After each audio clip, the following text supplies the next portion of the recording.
I felt a pair of tiny hands wrap around my leg and pull on me with immense strength, the sort that I'm fairly certain a child shouldn't be able to conjure. I felt my upper body hit the grass and my hands instinctively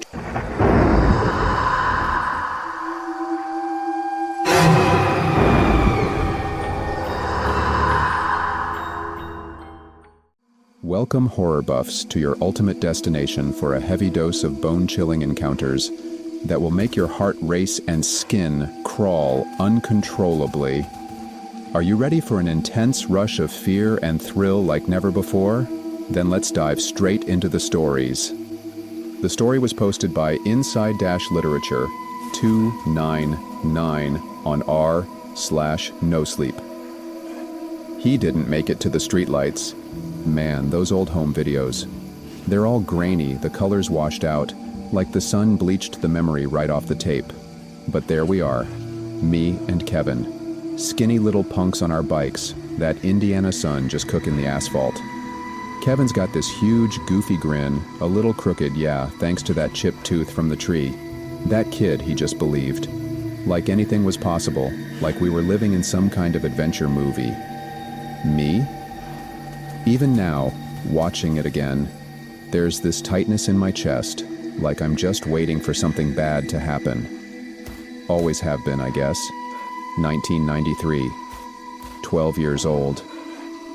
We really didn't have a goddamn clue what was coming. I can't watch them too often, those tapes. It's a gut punch. Right here. Reminds you of before. When scraped knees felt like the end of the world. Now it's just quiet after you hit stop. Too quiet.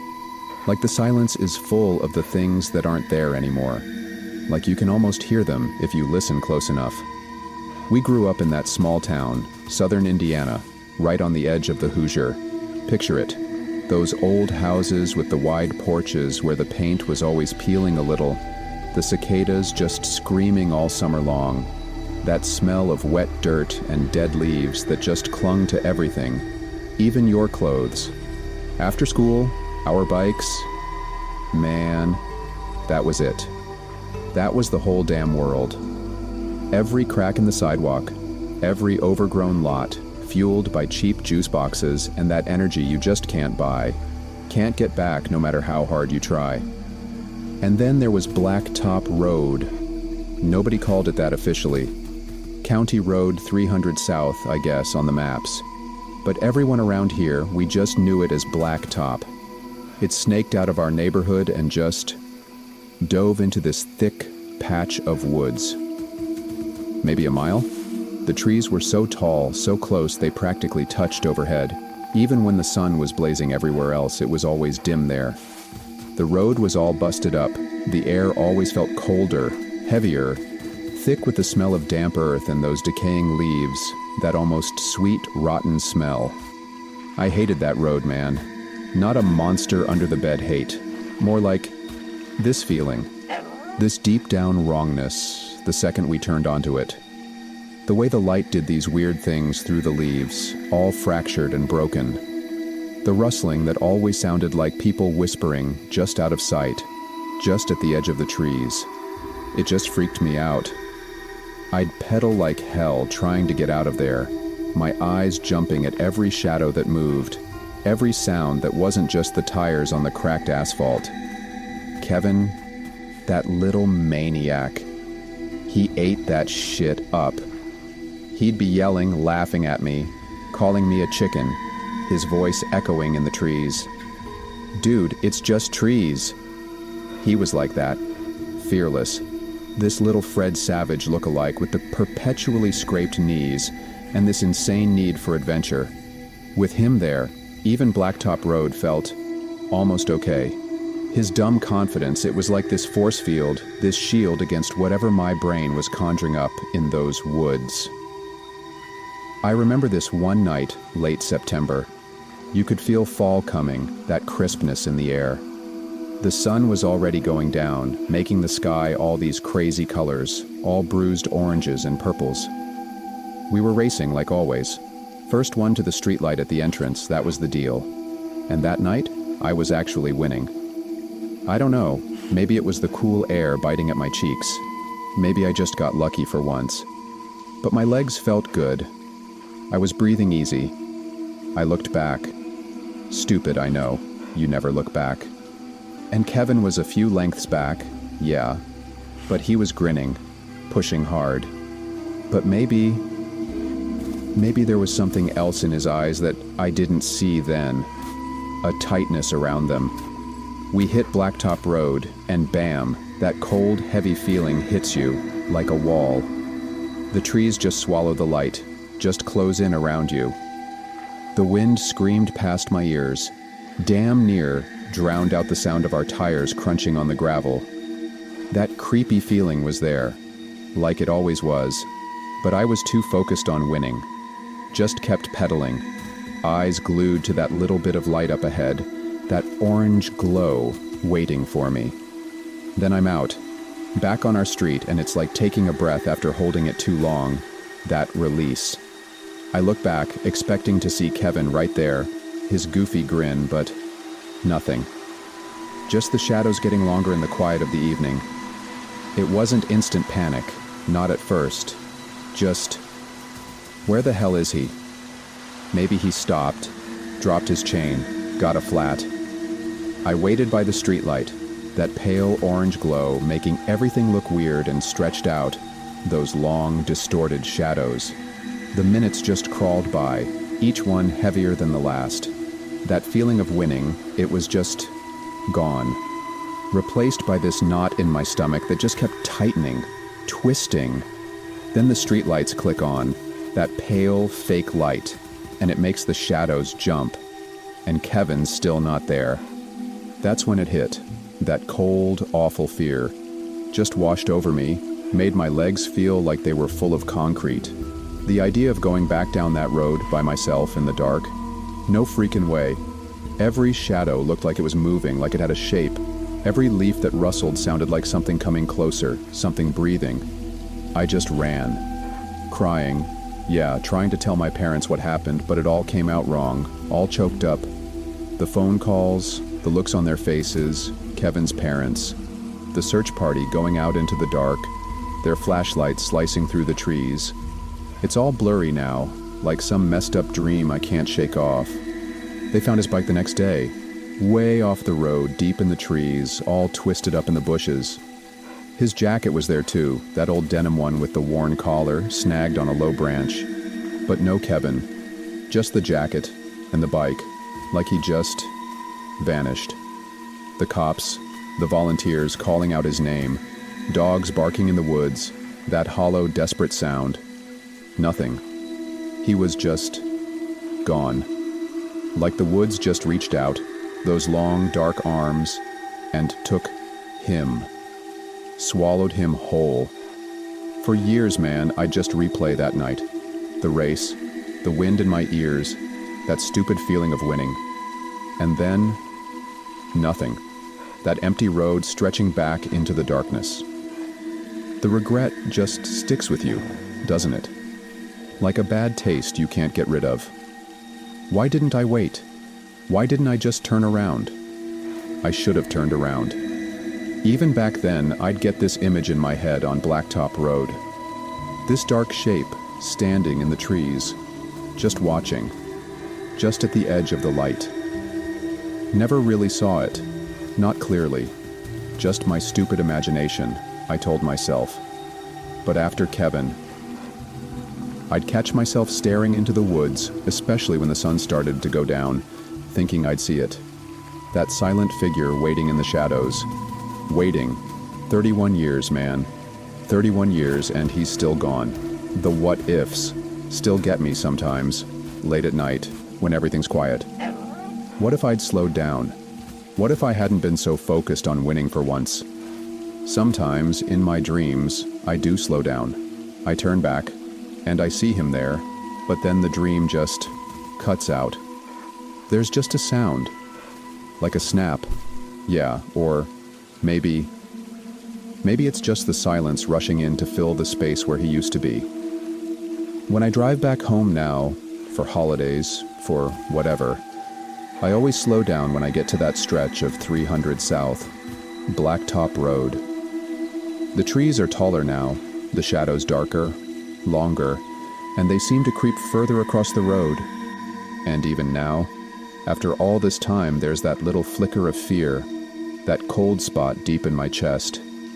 I still see it sometimes, that shape in the trees, just for a split second, hanging at the edge of my vision.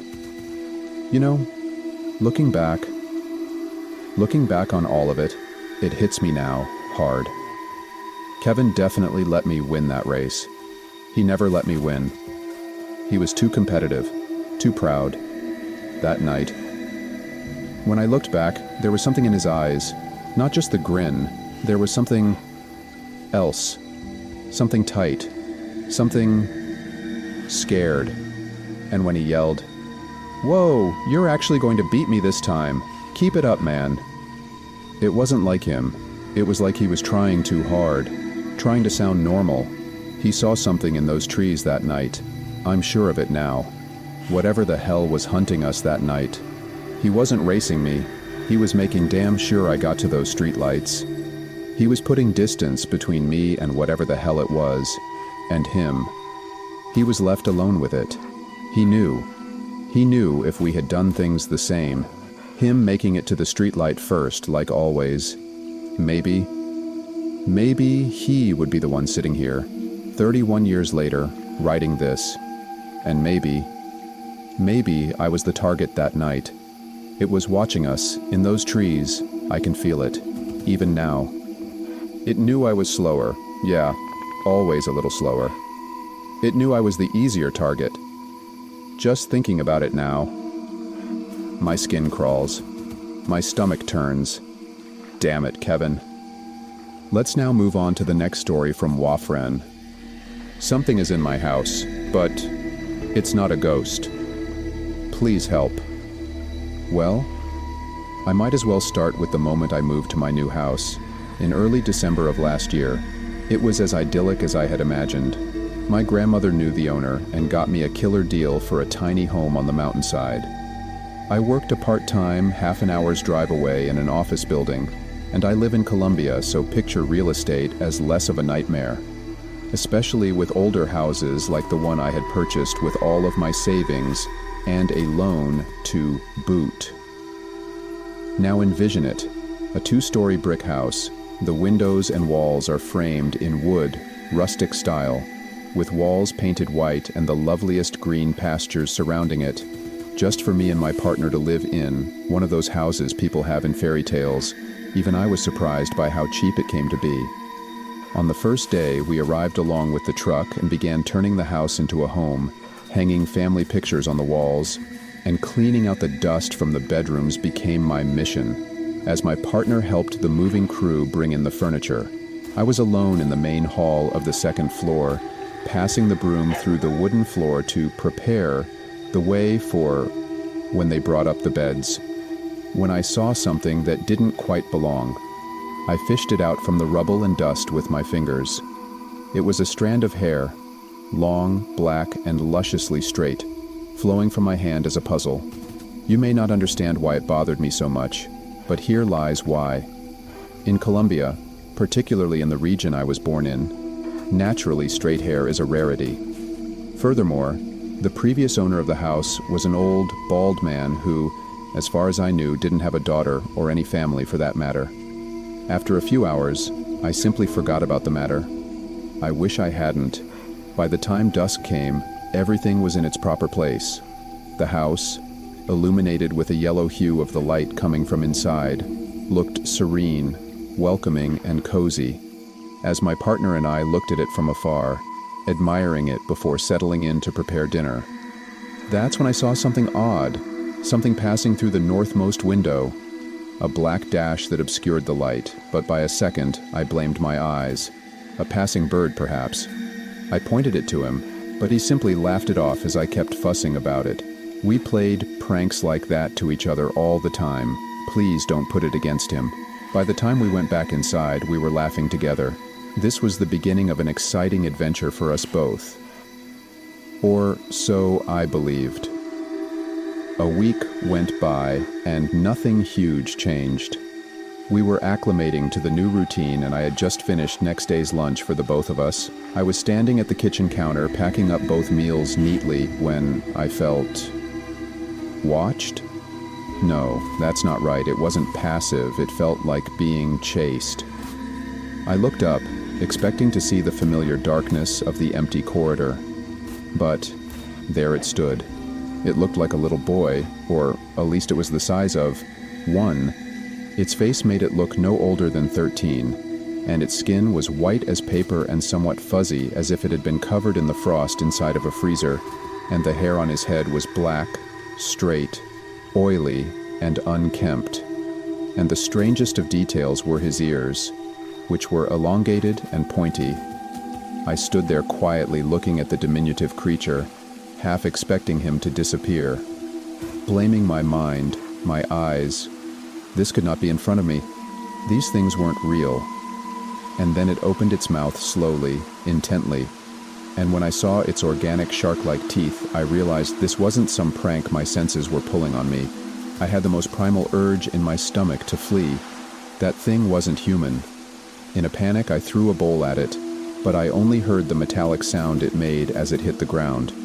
Then, a laugh. It sounded like an old man's, not belonging to the body I had just seen. My partner didn't believe me? Neither would I, to be honest. Don't take me for a fool, I'm a very rational person. I checked for gas leaks, for some sort of poisoning inside the house, but nothing came from my search. For a time, I shrugged it off as a machination of my bored and tired mind. But things kept happening. Some days I would wake up with my hair dreadlocked together around an object, taking the whole morning to get it out. This frustrated me because I thought I was doing it myself, a result of stress. I believed. Other days I would find a room around the house trashed, and I would clean that room only to find it in the same state, but a few moments later. It's gotten worse. So there are now rooms in the house that I keep under lock and key, but nobody uses them, so why bother writing them up over and over again? One evening, I arrived home from work and decided to wait outside until my partner came home, too afraid to go inside. My mind was playing tricks of me, I was now certain. I didn't want to be alone in that house. I waited there, in the darkness, thinking of the excuse I would use. Once he appeared and asked why I hadn't entered the house. That's when I felt a pair of tiny hands wrap around my leg and pull on me with immense strength, the sort that I'm fairly certain a child shouldn't be able to conjure. I felt my upper body hit the grass, and my hands instinctively tried to prevent me from getting dragged, to no avail.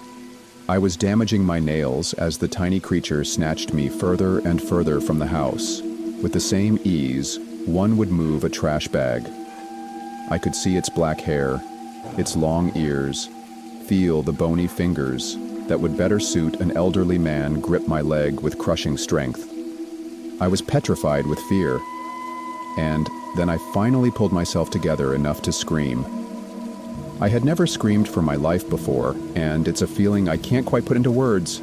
The air leaving my lungs, as I'm certain, is the only thing I can possibly do, as my blood feels cold as iron in my veins. And finally, after I was a fair distance away from the house, a glimmer of hope, a flashlight approaching. A neighbor was walking his dog nearby, and when the sound of the footsteps approached, the creature ran away with that same maniacal laughter. As if, to it, this was some sort of sick game that gave it pleasure. I cried there for a moment, convinced I'd gone mad, before the neighbor, an old man with kind eyes, helped me to my feet, and told me something that shook me to my very core. What was that thing? Was it a skunk or something like that? It looked enormous. I thanked him, and he accompanied me home. I felt the tiniest relief from what he said. No, I'm not crazy. It's real. Whatever that hellish thing is, it's not a machination of my mind. Someone else saw it, it must be. I'm not mad, that's why I'm writing this. Someone out there must have experience with creatures like this one that hunt my life. I'm willing to try anything, please. people out there, help me defeat the duende that hunts my home. If you enjoyed these stories, don't forget to give this video a thumbs up and subscribe to my channel for more thrilling horror stories like these. Also, share your thoughts on the story in the comment section below. If you want me to feature your own story on this channel, you are most welcome. Send your story to the email provided in the description below.